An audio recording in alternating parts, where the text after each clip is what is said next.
This channel does not promote any violent, harmful, or illegal activities. All content provided by this channel is meant for an educational purpose only. নমস্কার বন্ধুরা, Trump হয়তো স্বপ্নেও ভাবেননি Bharat Oman থেকে এমন এক দুঃসাহসী পদক্ষেপ নেবে যা সরাসরি আমেরিকার ট্যারিফ নীতির বিরুদ্ধে যাবে।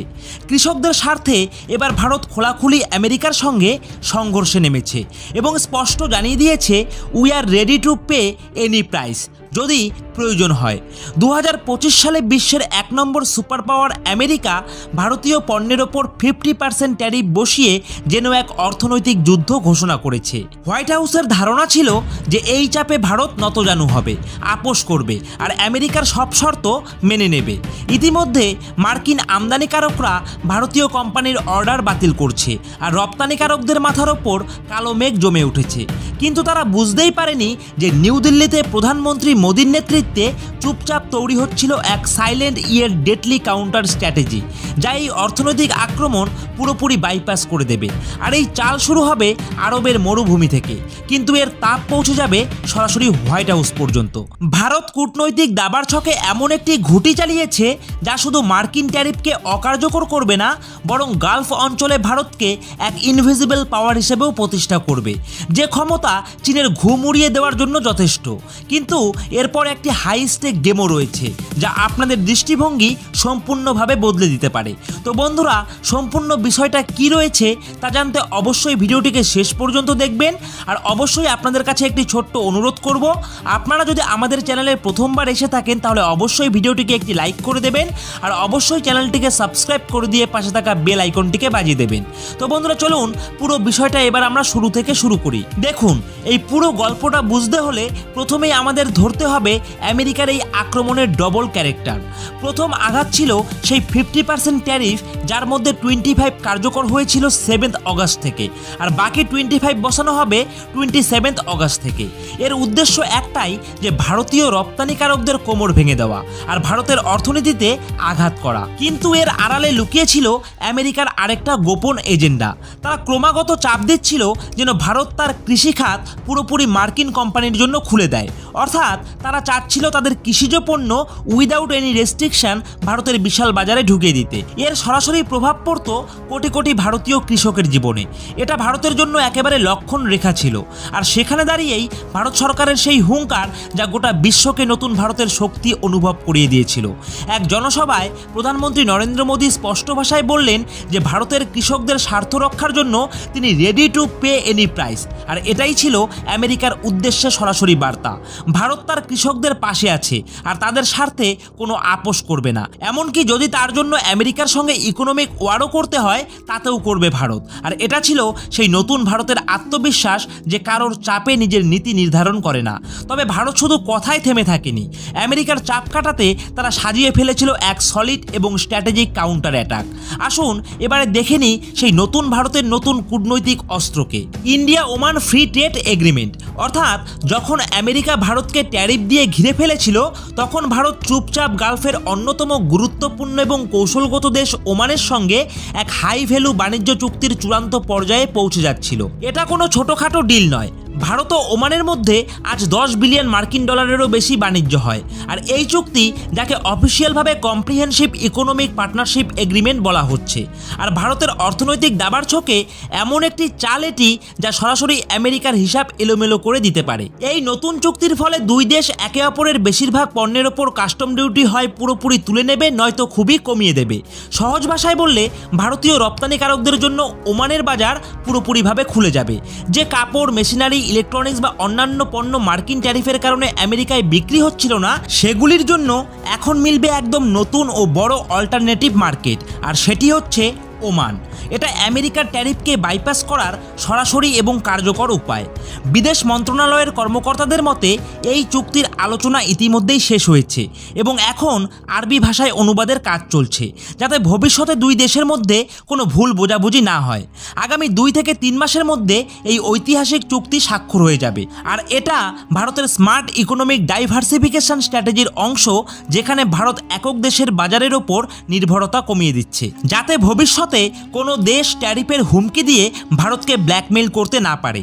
কিন্তু গল্পটা শুধু বাণিজ্য আর ডলারের নয়, এর পেছনে লুকিয়ে আছে ভারতের এক ডিপ এবং ভিশনারি জিওপলিটিক্যাল স্ট্র্যাটেজি, যার একাধিক গোপন সুবিধা রয়েছে। প্রথম গোপন সুবিধা জিসিসি অর্থাৎ গালফ কোঅপারেশন কাউন্সিল। এখানে ভারতের সাইলেন্ট ইকোনমি এন্ট্রি রয়েছে। জিসিসি হলো গালফের 6টি ধনী ও শক্তিশালী দেশের একটি ব্লক: সৌদি আরব, ইউএই, কাতার, কুয়েত, বাহরাইন এবং ওমান। ভারত এর আগেই ইউএইর সঙ্গে একটি সফল এফটিএ করেছে, যা 2022 সালে মে মাসে কার্যকর হয়। আর এবার ওমানের সঙ্গে এই ডিল করে ভারত ধাপে ধাপে পুরো গালফ মার্কেটে নিজেদের অর্থনৈতিক দখল শক্ত করছে। এটি ডাইরেক্টলি চীনের বাড়তে থাকা প্রভাবের চ্যালেঞ্জ। ভবিষ্যতে এই পথ ধরে ভারতের জন্য বাকি জিসিসি দেশগুলির বাজারও খুলে যাবে। আর দ্বিতীয় সিক্রেট সুবিধা হচ্ছে ভারতের এনার্জি এবং ফুড সিকিউরিটি। ভারত ওমান থেকে বিপুল পরিমাণে পেট্রোলিয়াম পণ্য ও ইউরিয়া আমদানি করে। আমাদের মোট আমদানির প্রায় 70%-এর মধ্যে এই দুটি জিনিস পড়ে। ইউরিয়া আমাদের কৃষক ও কৃষি উৎপাদনের জন্য লাইফলাইন। এই এফটিএর পর ভারত পাবে দুটি গুরুত্বপূর্ণ জিনিসের জন্য এক স্থিতিশীল ও নির্ভরযোগ্য সাপ্লাই চেইন। এর মানে সংকটকালে এনার্জি বা সার পেতে আমেরিকা বা চীনের ওপর আর আমাদের নির্ভর করতে হবে না। আর তৃতীয় এবং সবচেয়ে বড় কৌশলগত সুবিধা হচ্ছে ট্রেড রুট ডিপ্লোমেসির মাধ্যমে ভারত তার ইন্ডিয়ান ওশানে প্রভাব আরও শক্তিশালী করতে চলেছে। ওমানের বন্দরগুলি ভারতীয় জাহাজ চলাচলের জন্য গেটওয়ের মতো কাজ করবে, যা মধ্যপ্রাচ্য থেকে এশিয়া ও আফ্রিকার বাজারে ভারতের প্রবেশকে আরও সহজ করবে। ওমানের ভূ অবস্থানটা একবার চোখে আনুন। এটা ঠিক আরব সাগরের মুখে বসে আছে, আর এখানকার ডুকুম পোর্ট ভারতের জন্য এক অনন্য কৌশলগত সুবিধা তৈরি করছে।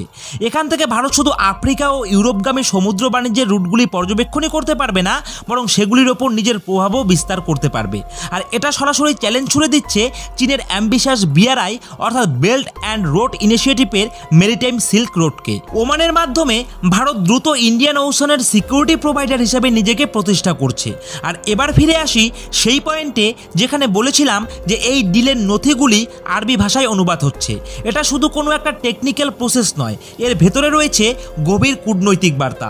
যখন ভারত কোনো আন্তর্জাতিক চুক্তি আরবিতে অনুবাদ করায়, তখন সেটা গালফ দেশগুলিকে ইঙ্গিত দেয় যে ভারত তাদের ভাষা, তাদের সংস্কৃতি এবং সভ্যতার প্রতি পূর্ণ সম্মান জানায়।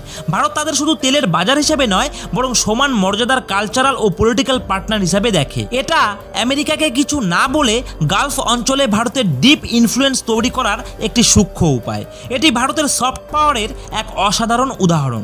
এই গোটা স্ট্র্যাটেজি দেখিয়ে দেয় যে প্রধানমন্ত্রী নরেন্দ্র মোদীর নেতৃত্বে ভারতের পররাষ্ট্রনীতি কতটা ম্যাচিওর এবং কতটা মাল্টি ডাইমেনশনাল হয়ে উঠেছে। এটা একসঙ্গে ডিফেন্সিভ এবং অফেন্সিভ হওয়ার সেরা উদাহরণ। যে আমেরিকাকে জবাব যে ইয়োর থ্রেটস ডোন্ট স্কেয়ার আস, আর চীনকে বার্তা যে ইন্ডিয়ান ওশান ও গালফের আসল বস আমরাই। দেখুন, ওমানের সঙ্গে এই চুক্তি নিঃসন্দেহে ভারতের জন্য এক বড় কৌশলগত সুযোগ। ওমানের সঙ্গে এই চুক্তি ভারতের জন্য নিঃসন্দেহে একটি হিসাব করা চাল, যা একদিকে আমেরিকার ট্যারিফের চাপ কমাতে পারে, আবার অন্যদিকে গালফ অঞ্চলে ভারতের স্ট্র্যাটেজিক উপস্থিতিকে আরও মজবুত করতে পারে। তবে এটাও মানতে হবে শুধু চুক্তি করাই যথেষ্ট নয়, এর সুফল পেতে হলে বাস্তবায়ন ও ধারাবাহিক কূটনৈতিক সক্রিয়তা জরুরি। আমার মতে এই পদক্ষেপ ভারতের জন্য একটি শক্ত বার্তা যে আমরা এখন আর এক দেশের বাজারে আটকে নেই, বরং একাধিক পথে নিজেদের অবস্থান গড়ে তুলেছি। তবে হ্যাঁ, চ্যালেঞ্জ থাকবে। বৈশ্বিক বাজারের অনিশ্চয়তা, প্রতিযোগী দেশের কৌশল আর অভ্যন্তরীণ অর্থনৈতিক চাপ সবই এর পথে বাধা হতে পারে।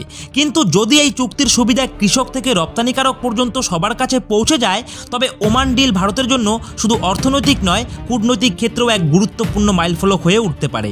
এখন দেখার বিষয়, ভারত এই সুযোগকে কেবল প্রতিক্রিয়ামূলক চাল হিসাবে রাখবে, নাকি এটাকে দীর্ঘমেয়াদী স্ট্র্যাটেজিক অ্যাডভান্টেজে রূপান্তর করবে। তো বন্ধুরা, এই রয়েছে কিন্তু সম্পূর্ণ বিষয়টি। তো এই বিষয়ে আপনাদের মতামত কি? অবশ্যই আপনাদের গুরুত্বপূর্ণ মতামত কিন্তু আমাদের এই ভিডিওর কমেন্ট সেকশনে লিখে জানাতে ভুলবেন না। আর আজকের এই ভিডিওটি যদি ভালো লেগে থাকে তাহলে অবশ্যই ভিডিওটিতে একটি লাইক করে দেবেন। আর প্রতিনিয়ত জিওপলিটিক্স সম্বন্ধিত ভিডিও পাওয়ার জন্য অবশ্যই আপনারা আমাদের এই নিউজ জিওপলিটিক্স ইউটিউব চ্যানেলটিকে সাবস্ক্রাইব করে দিয়ে পাশে থাকা বেল আইকনটিকে বাজিয়ে দেবেন। আর ভিডিওটাকে আপনাদের বন্ধুদের সাথেও শেয়ার করতে একদম ভুলবেন না। তো বন্ধুরা, আজকের মতো ভিডিওটা এখানেই শেষ করছি। জয় হিন্দ, জয় ভারত।